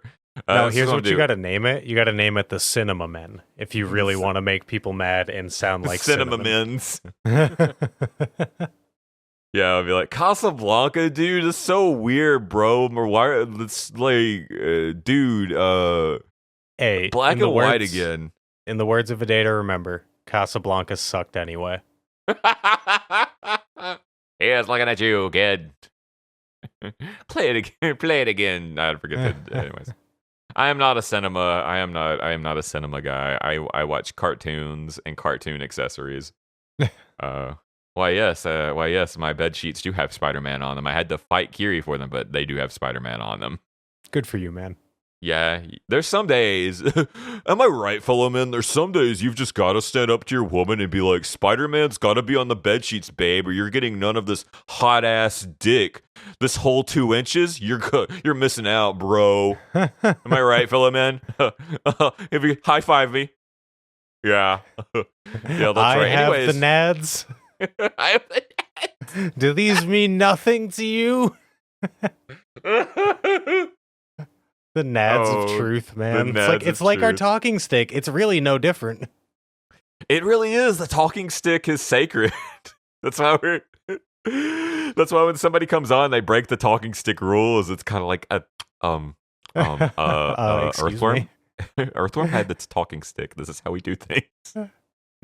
Yeah, I'm gonna make a real talking stick for when you come up, and we're gonna pass it back and forth. Oh man, are we gonna carve the talking stick around a fire? It's Yeah. gonna be great. We'll put it on All our right. merch store for One like lucky patron gets it. one lucky patron gets a replica of the actual talking stick. Once you hold it, no one else in the world may talk, and if they do, then you get to politely look at them. You get to do what we do when the other person's talking and just politely look around and wobble in our chairs because we both have like a weird form of ADHD. It's gonna be gifting someone a pet that they didn't ask for. It's gonna be like, here's the talking stick. You're the Anime Brothers podcast now. Good luck. It's like Highlander Yeah. or He-Man. Eventually, another one will come and challenge you. Good luck. It'll be two guys. You'll know them because it's always one tall guy and one short guy. We're like Abbott and Costello, except we're both roughly the same height. All right, we are just banting for the sake of bants. This has been our talk. I hope you enjoyed this topic. It was kind of freeform, but we had fun. Yeah, send us your stupid anime questions. Maybe we'll answer them. You know, patrons get first access to ask us like legitimate questions, but anybody can ask us dumb questions. We just might not answer them. And also, anime men, if you're listening to this, Asian dude and blonde haired dude, pretty cool. Either guys, what the fuck's going on? Yeah, I don't know about this one, Chief. I don't know about this one, Chief. All right, well, we're done with that. We're done with all the canon stuff, and I just got. Hey, Worm, I've got 2 tickets to the pool. We're gonna go to the pool and do pool things. I just bought a new bikini, so I'm very excited to show you. God, and I hope you notice me as a woman this time. I always notice you as a woman every single week. You are very kawaii des. Okay, well, then why won't you hold my hand? Because I'm scared. But yeah, I don't think a lot's gonna happen here. I think it's gonna be a filler arc. The autumn winds are starting to blow in, and so the citizens of Japan are starting their tradition of Tsukimi, the Harvest Moon Festival. Whether you're in the land of the rising sun or not, that makes it a perfect time to enjoy some tasty seasonal snacks, courtesy of our BFFs for life, Tokyo Treat. Tokyo Treat are the leaders in masterfully crafted Japanese snack boxes. In this month's Snacktastic Moonfest only serves to prove why. They're delivering a smorgasbord of flavors you won't find anywhere else but Japan, including chewy mochi treats and roasted sweet potato snacks that are sure to bring Tsukimi home to you. Each box is packed with a vast assortment of snacks, so you'll always find something new to love, and this month is obviously no exception. We have Mont Blanc Kit Kats, a personal favorite of mine, that combine luscious white chocolate with satisfying chestnut flavor. We have Fall Fruits Jelly that feature adorable Pokemon, and we also have bold, crispy seaweed salt potato chips. Those are just a few of the snacks you have to look forward to when you have Tokyo Treat headed to your home. But you might be like me. I just found out that I'm allergic to any snack with papaya that specifically came from Madura Island in Indonesia. Any other island, and it seems to be okay, but I need to know if I'm snacking safely. Tokyo Treat has me, and by association, you, covered, because each box contains a booklet with all the dietary information you need to know, so you're always snacking with safety, and even lets you know if something is vegetarian just in case that's your deal. I, however, have no allergies except the one that I have to inferior snack boxes, so that means I'm safe because I eat Tokyo Treat. That said, each booklet contains a plethora of fun facts, so I can learn and hopefully not be ignorant. It's a long work, but Tokyo Treat is going to get it done. Like, did you know eggs are kind of a featured food for Tsukimi? Pizza Huts in Japan even serve a special pizza topped with eggs for the occasion. I'm willing to bet it's because they look like the moon, and I learned that all from the booklet, and you could be learning that from the booklet too. We think Tokyo Treat is legitimately the best in the business, and they've even offered us a special discount code so you can save $5 off your first box and get snacking as soon as possible. That coupon code is Anime Brothers, all one word. Just enter it at checkout and you won't have to spend your nights staring forlornly at the moon, because soon you'll have the great company of a Tokyo Treat snack box. Typing is really hard, though, but we have you covered because in the show notes of whatever platform you're listening to this ad on, we have a handy, maybe even dandy link that you can just tap or click on, and you'll be taken right to Tokyo Treat's website with that code already applied. We're just doing the work for you because we care. And even if you don't like snacks, Tokyo Treat boxes with their sublime packaging make excellent gifts. You can get one for your aunt who has watched all of Gintama 3 times, get one for your mechanic who has a very obvious Japan obsession, or you can just get one for yourself and call it a gift for yourself. It's fine. We won't tell. We won't. We promise. We absolutely won't. And we love Tokyo Treat, and we're sure that you will too, so don't hesitate to use that coupon code Anime Brothers, all one word, at checkout, or use that link in the description of this episode so you can bite with the best. That best being, obviously, Tokyo Treat. Thank you again to Tokyo Treat for helping out and partnering for this episode. Now let's get back to it. So you're not going to hold my hand? No, not in front of everybody God else. damn it. Another 12 episodes of this bullshit. You know what you signed up for, all right? Oh, yeah. Yeah. All right, welcome to the filler arc. It's the arc where we talk about all the things we did this week. They could be anime. They could be not anime. They could be some anime. But mostly they're just lies. It's all lies. Speaking of lies, Yellow Jackets, Worm. How you feel about Yellow Jackets? I talked about Yellow Jackets a few weeks ago, didn't I? Yeah, we can have a little Yellow Jackets talk. I don't know, man. Like, you ever watch a show and you can't really put your finger on it, but it just makes you hungry? There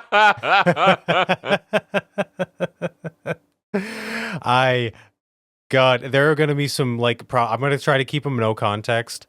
But my potential spoilers for Yellow Jackets, I just got into season 2. I just got to that part, and oh my god. Wow.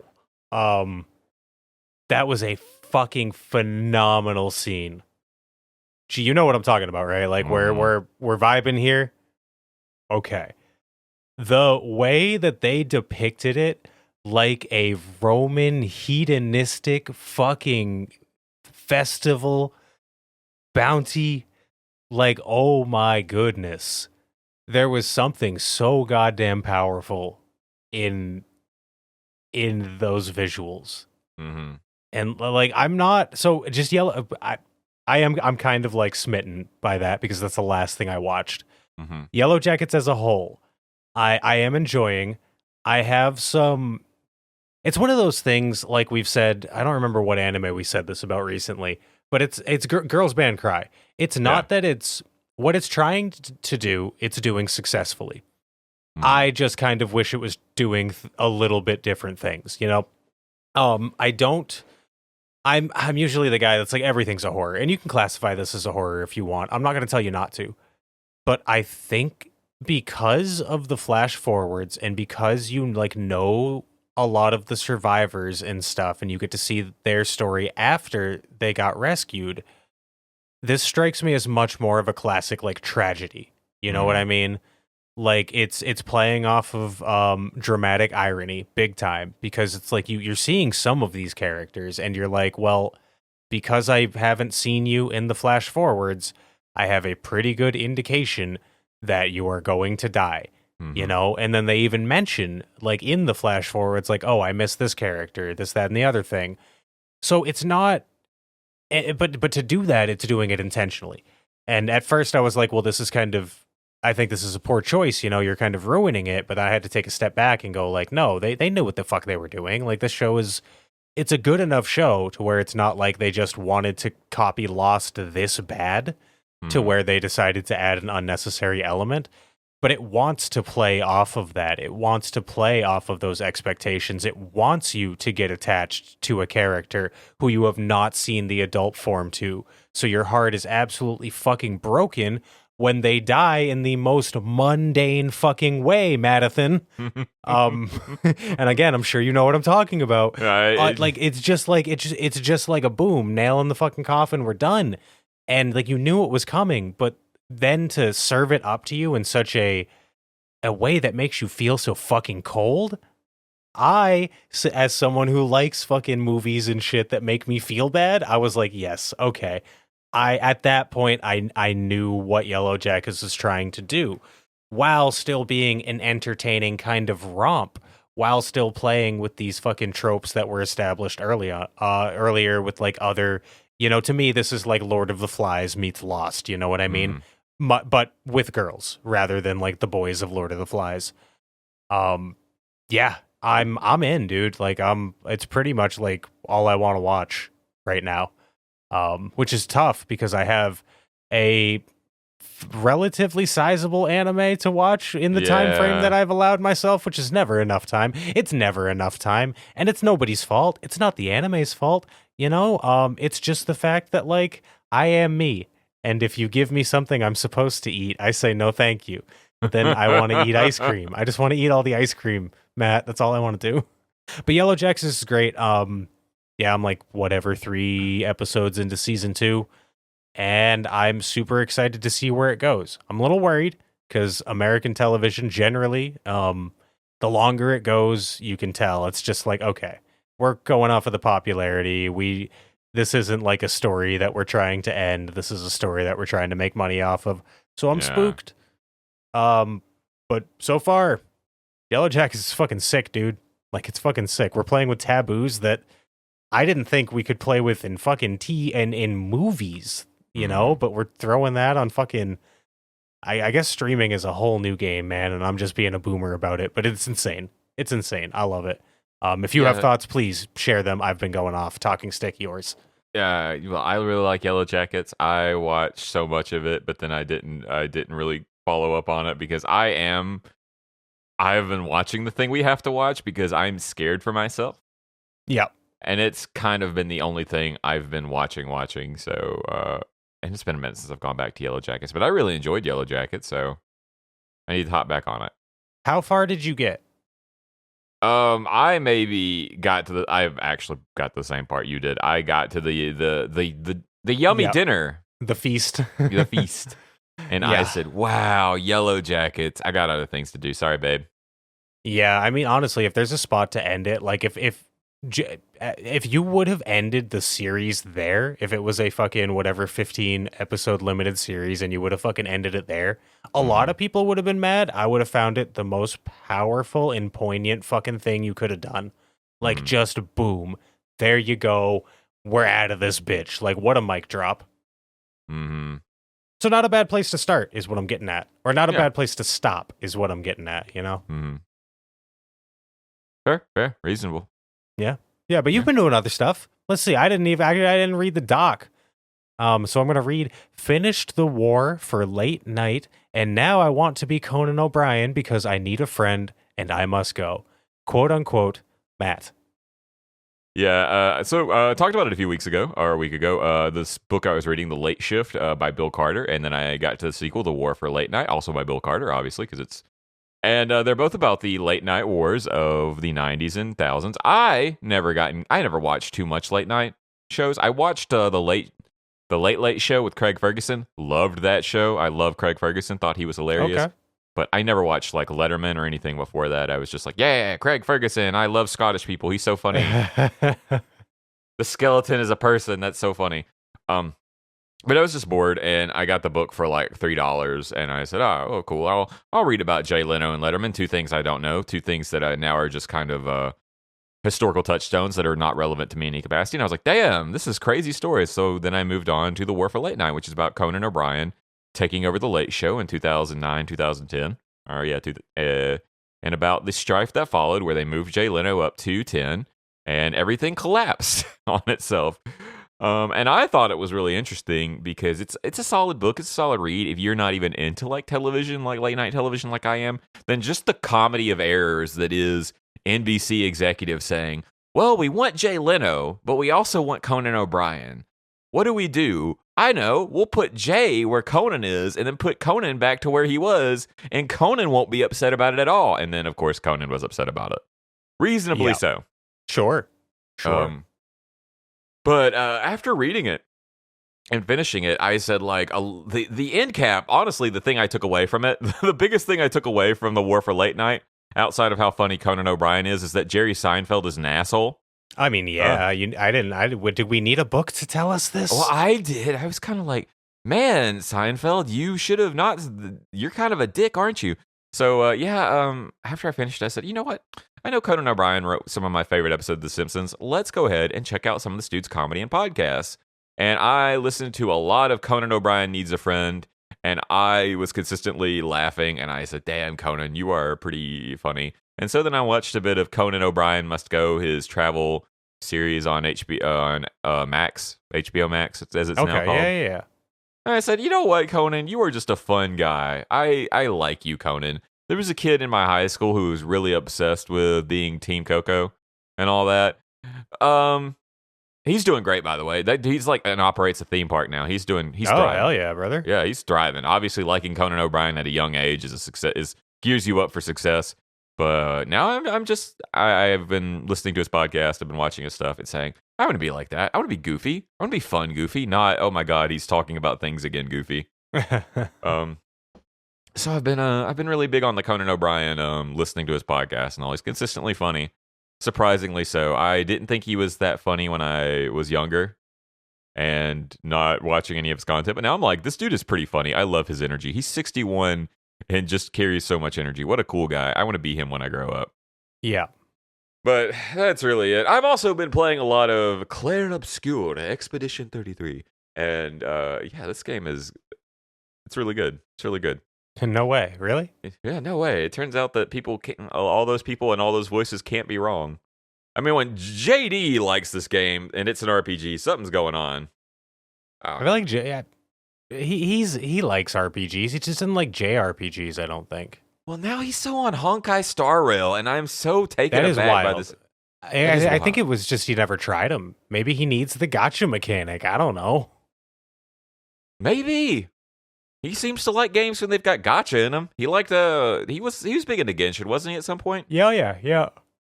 He was into that one show or that one game that I played for him with like a week after. The weird like gender bender game where like with like Walmart brand Sasuke and stuff.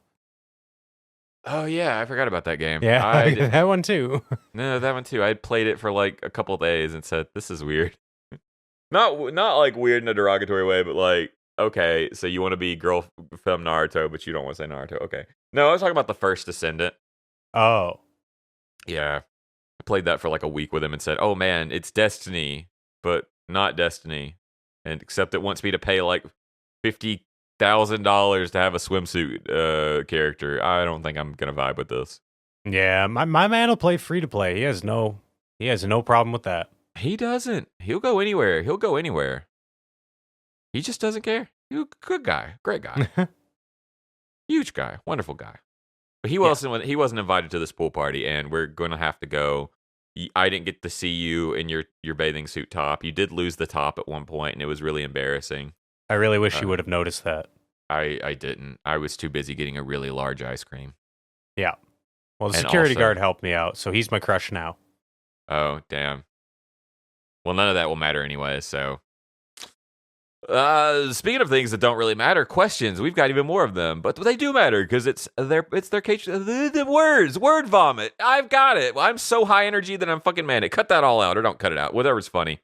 Anyways, Patreon rundown. We're doing that now. You need a rundown of your clients. Can you get that to me? When did you need that rundown by? You started on that rundown yet? This is the Patreon rundown where we answer all the biting questions that our patrons decide that we're worthy enough to answer. We've only got 3 this week, which is probably better because we answered a bunch of questions already, and I know the people don't like that many questions. But wait, do we have some? We got a couple holdovers. We got a couple holdovers. You're right. Yeah, we got the second one from Mike Guy, and then the second one from Booty Stank. Okay. All right. Cool. Well, we'll do those holdovers as well. We'll do those first, actually. So the first holdover from Not So Mike Guy is, what anime do you think will be studied or talked about 30 years from now, like Akira and Ghost in the Shell? I hope like Freyrin, you know? I really, like, if I had to pick one, Like I would love Freyrin to be like looked back because it's different. You know, it's slower, it's softer. I appreciate that. I would really like it to stand the test of time as something that people look back on. You know, Dan to Dan, Chainsaw Man, like they're all great. Don't get me wrong, but like if I had to pick one, like the modern post 2020 anime, Freyrin 100%. Yeah, I think Freyrin will also probably be talked about like in that same vein 20 years from now. I kind of think just gauging on how it's kind of held its weight even as time's going on with like Lucy being in Guilty Gear, which is a game I played this a lot of last week. Yeah, I was just thinking about this one. Yeah, Cyberpunk Edge Runners I think will eventually become a really venerated anime. Yeah. As time goes on, just because of how self-contained it is, and unless Edge Runners 2 when it comes out, because I think they've already announced that. If it shits the bed, then that might be a flaw for it. But I think that'll be another anime that stands for a while. It's just like what you can do when you actually adapt something right. I at least hope so. I think it's kind of going to be a new gold standard for cyberpunk anime, and not just for the brand. Yeah, Vinland Saga as well. Oh, I have another one that I think should probably be studied to it, especially season 2. Yeah, there's a lot. Yeah, that's fair. Vinland Saga's solid. Yeah, the second season really personified what's great at. Like what Vinland Saga is all about, more so than season 1, at least in my humble opinion. I gave season 2 a 10 out of 10, season 1 like an 8.5. Yeah, I do wonder if the manga kind of puts the clout on its back. You know what I mean? Like not that Freyrin doesn't have a manga, but it's not like, I mean, people knew about Vinland Saga. Like more casual people knew about Vinland Saga as like it was kind of a legendary thing for a little while before the anime came out. But I don't know that Freyrin has that, you know what I mean? I haven't heard a bunch of people being like, the manga is a masterpiece, you know? Mm-hmm. Yeah, I guess that's what some of these titles have in common too. Like a lot, like Mike, Not So Mike Guy was saying, Akira is obviously very beloved, you know, but it's very separate from the manga. Yeah. So, I don't know. All right. Next up, we got a holdover from Booty Stank. Booty Stank says, "What is one show, does not have to be anime, that you have avoided because of one particular aspect, but once you caved in and watched it, it became one of your favorites, and you found out that you were completely wrong about it? Mine is Kill la Kill, just because I don't really care for fan service in my anime because I feel like it takes away from the story. But Kill la Kill is 100% proves me wrong, and it will continue to stay in my top 20 of all time." Yeah, I think Kill la Kill is also going to do that for me. I don't know. I don't have any specific anime that I was like, I will not watch that anime. But and this does relate to you, Matt, but like Orimo, it's not that I didn't know Orimo existed until you told us to watch it, one of those things.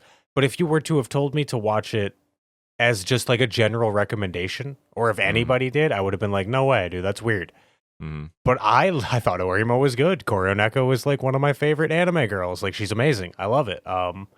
So yeah, I'd say probably like Orimo. Even though, and I don't particularly like a lot of other Syscon, but I think that had like that was like genuinely good. You know, it was solid. It was no Koikaze, but it was good. Nothing ever is. Nothing. No. You can't. When you take such a brutal look at what the fuck you're doing in this anime, I can't say anything's better than that. Like when you actually look at incest through the microscope, then you kind of have to think, man. Yeah, and maybe you know it what? is messed up. Hey, you know what? They were like, "This is fucked up, man." All right, getting under the covers. I was like, "Whoa, holy shit!" All right, Jesus. And one anime that I kind of did this for me, it's just because of some previous bias I have, was His and Her Circumstances. Always bounced off. I've bounced off a lot of shoujo anime and manga. The exception being My Love Story, which I didn't even know was like a shoujo. I thought that was just about the boys, about the boys. But His and Her Circumstances, I got really into the drama of everything and all the weird, like the hyper drama of just this couple and how they were going roundabout ways to actually be in a relationship with each other, like having to be taken to the principal saying they're doing terrible in their studies now that they're together, and them saying like, no, love matters most. And I said, yeah, love matters most. And then I got a puppet. I got Imaishi Puppet Theater in like episode 19. It was great. It was but I didn't think I'd like it because I'd bounced off so many shoujo anime. Last week's episode I talked about bouncing off of Lovely Complex. I still, for the love of everything, cannot finish Fruits Basket. I watched like 10 minutes of the next episode. Said, I got a phone call in the other room. Fruits Basket. Sorry, I just don't know what it is. I'm trying to make it, but it's me. It's not shoujo anime's fault. It's me. I'm gonna find my one at some point. The one that makes me lock in. I never even finished From Me to You. I'm a failure. I'm sorry. Unbelievable. I'm sorry. I'm just awful. But I didn't think I'd like it as much, especially when people being like, "Oh, the production's been kind of screwed over. Production's really rough. It gets kind of terrible." But it's here, and it's like one of my probably top 30 anime, top 40. I feel comfortable top 40. Yeah, I think that's solid. Yeah, honestly in awe. But great question, great question, Booty Stank. Your booty may stank, but your heart never does. Oh, good one. All right. Next up, we got Iwa. Iwa asked 2 questions in reference to the most recent pod episode. Here's a 2-part question. What's an anime that you thought of dropping, but you've stuck with it, and it ended up being great? And what's an anime that you finished, but actually wish you dropped because it was a waste of time? Oh, God. I don't know. Usually I don't really think about dropping stuff, and so much of my anime has been watched through the podcast that it's like, well, I don't have that option. I have anime that I wish I dropped that I should have dropped. Yeah, so I guess like anime that I finished but actually wish it dropped because it was a waste of time. Not that I had the option because it was a patron review, but like Desert Punk. Like Desert Punk. It was just, that's an anime. That's an anime. What was that, Styx that recommended that? I don't think remember. So, yeah. I think it was Styx. If it was Styx, I got love for you, homie, but I don't have love for Desert Punk. That's fair. That's fair. I honestly, when thinking about anime that I finished, thought about dropping, and then I kept on going, and I ended up really loving it. Honestly, going to probably be, oh gosh, what was the name? My brain is absolutely fogged up. I suffer from the same thing as you, where so much of my list now has been shows I had to watch because of the podcast and the obligations to the podcast, Yeah. Osamatsu-san, one of my favorite comedy anime. The second episode, third episode, fourth episode, all bombed for me.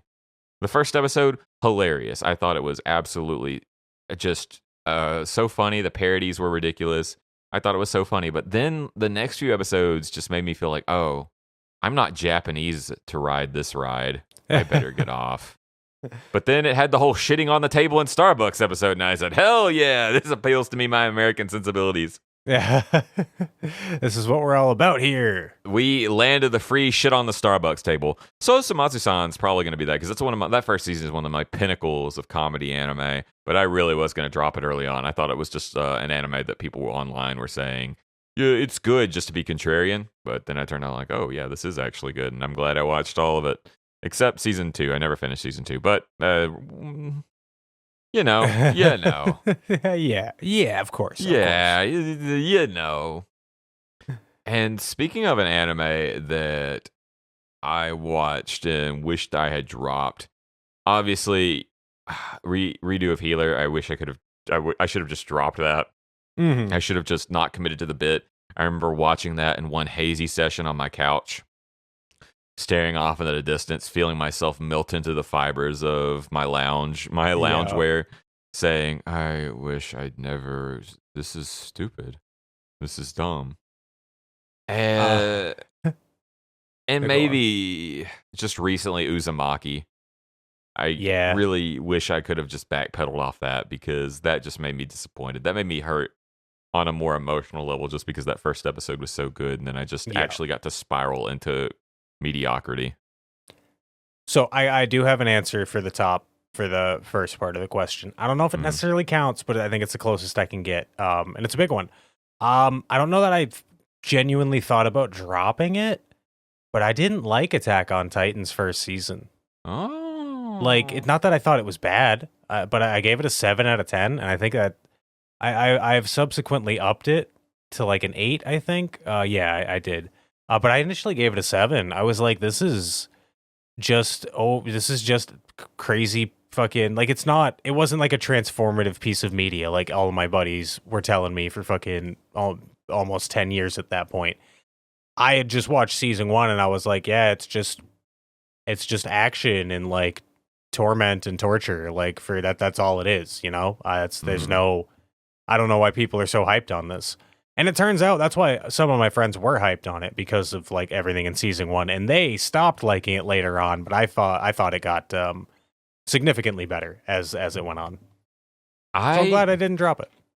It's interesting you bring up Attack on Titan, because when it first came out, I had so many friends talking to me about it, and I dropped it when Aaron came back, because I thought like, oh, this is so stupid. Now they're showing an anime, all right. And I regret that, because I did end up enjoying more of Attack on Titan than hating it way more, obviously.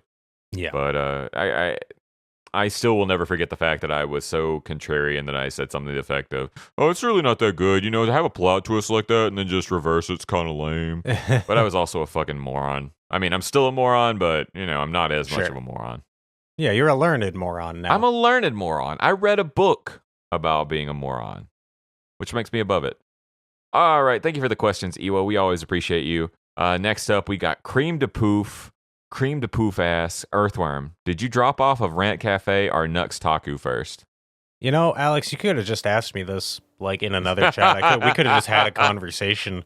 But this is fine. This is also okay. I think it was Rant Cafe first, because I think Nux Taku overall is a meme lord dink or whatever, and I don't know what he's been up to for the past like fucking 4 years or whatever. I'm sure it's been not great. I've heard he's been into some controversies, but here's the thing: the fucking guy has the genuine ability to convey what he loves about an anime in an eloquent way, and he's done it before. His video years ago about Yu Yu Hakusho hit the fucking nail on the head.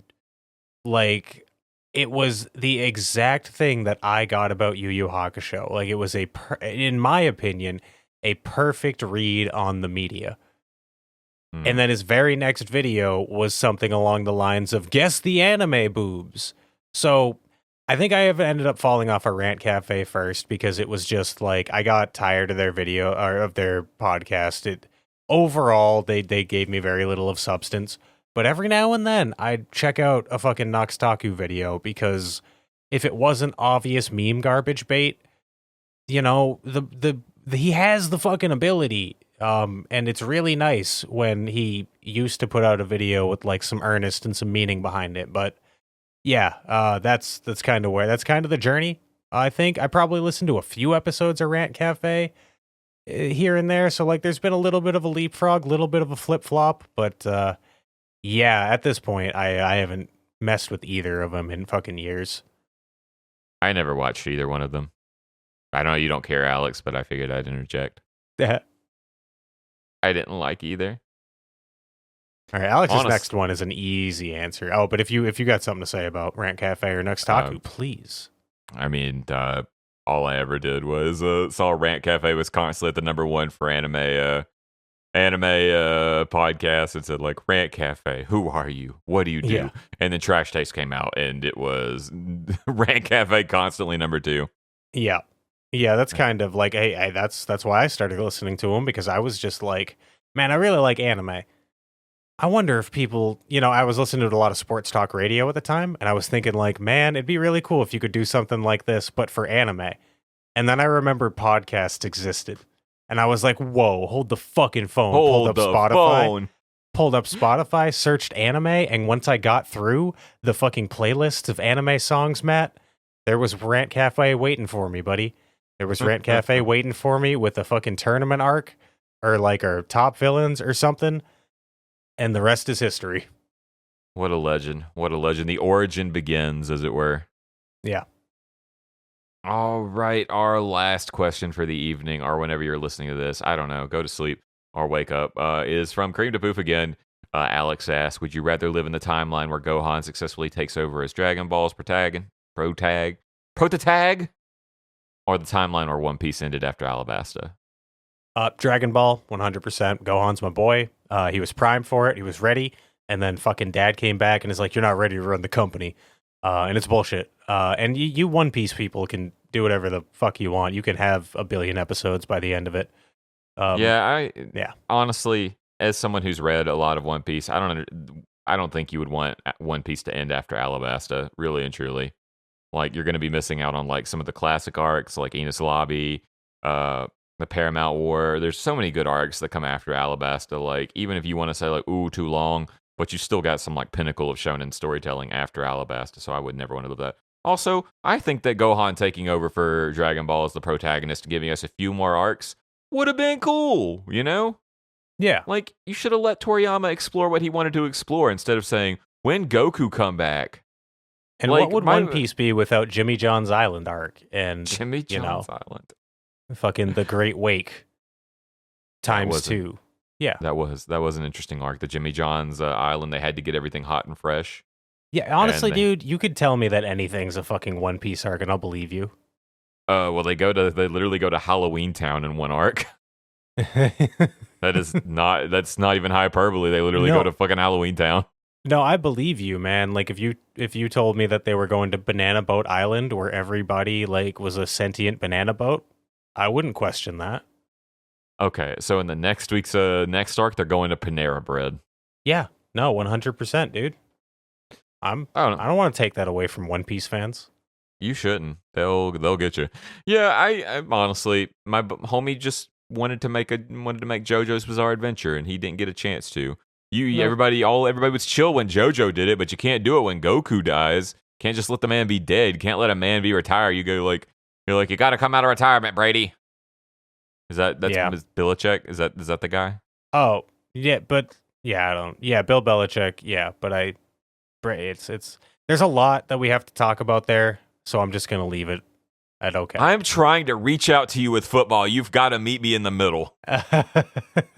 Belichick, right? Belichick. Well, it is spelled Belichick, but it is pronounced Belichick. I don't know why. I've only seen it written. Yeah, Bill Belichick. How do I reach these kids? How do I reach these kids? I'll never try to reach out in football ever again. By the way, my fantasy football, my first match is this weekend. That'll be cool. I want to talk about that. We'll do it off pod. But yeah, I want to talk about that. Yeah, so long time listeners of my content. I'm doing a sports ball. He's doing a sports ball, but in his brain. In my brain. We might win this one, gang. All right, that's been all of our Patreon questions. If you want to join this conversation and ask your questions, you can go to patreon.com/Anime Brothers Podcast for as little as $1. We'll get you in this, as well as a bunch of bonus features, including a schedule and, just the smug satisfaction that your favorite little indie podcast, well, I hope we're your favorite little indie podcast, you get the smug satisfaction of supporting us and letting us buy extra shoelaces for our Jordans that we will never get. But this has been it for me. I am pulling this car into the lot. I'm handing Earthworm the keys, and then I'm going back to my regular job of telling everybody that vaccines are causing them to get extra testes. I'll see you guys later. Hell yeah. Okay, so join the Discord. Link is in the show notes. Join the Patreon. Matt already said that. Link is in the show notes. Rate and review us on Apple and Spotify. Tell people we indeed do not suck.